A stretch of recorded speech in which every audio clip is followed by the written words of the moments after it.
So here in section 2.6, we're going to be looking at graphing absolute value and actually some lines as well. The focus of this is something called translation, sometimes it's called transformations. Basically what this is we're going to take a generic shape called a parent function, either for us right now a line or a v for the absolute value, and we're going to translate it or move it. Now, this concept is really, really important because even though right now we only have two parent functions, later in the year we're going to keep adding parent functions.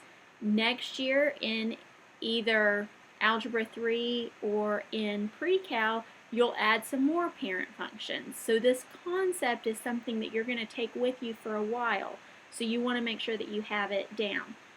Now, I'm hesitant to even put the lines in here as parent functions because, just to be quite honest, I never think of them as parent functions, but your book phrases it this way, so I don't think it's bad for you to think of it this way, at least today. And then we're going to look at absolute value. Now, the parent function is just the very most generic of that type of function. So the very most generic line. This one has a y-intercept of 0 and a slope of 1. So up 1 over 1. Up 1 over 1. So that's our parent function when we're talking about lines.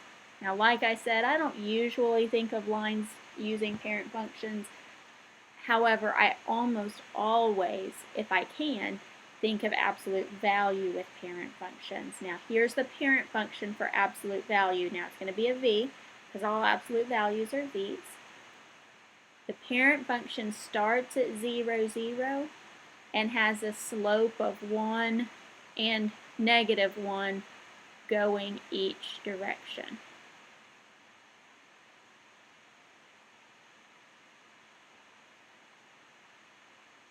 So that's your parent function. You want to have these in your head.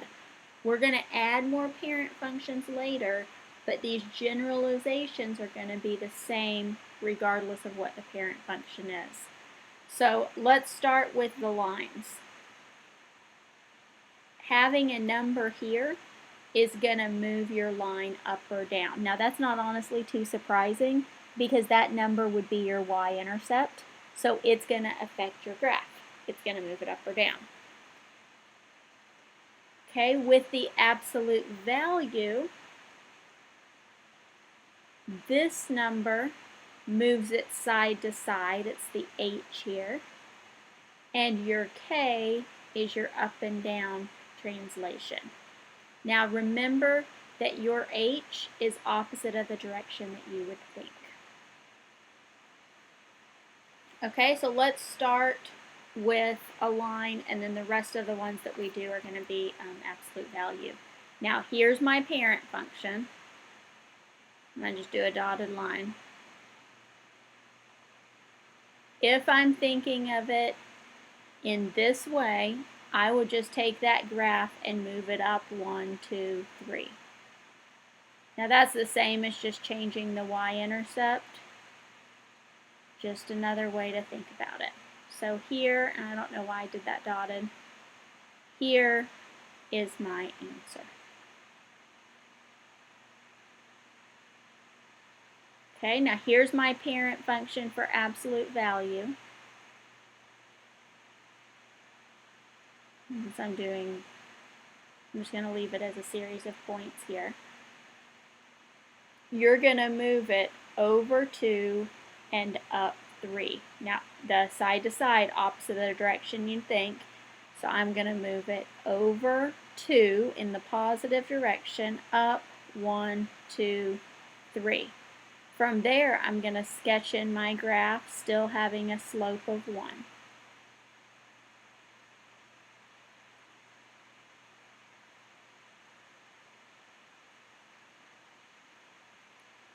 And that's my final graph. Okay, a couple more of these. Okay, so absolute value, it's going to be a v. Here's my parent function. I'm just going to put 3 points there. There's my parent function, that little v right there. Now to get my graph here, I need to move it over 4, negative 4, opposite the direction you'd think, and down 1. So 1, 2, 3, 4, and down 1. And then I can sketch in my graph.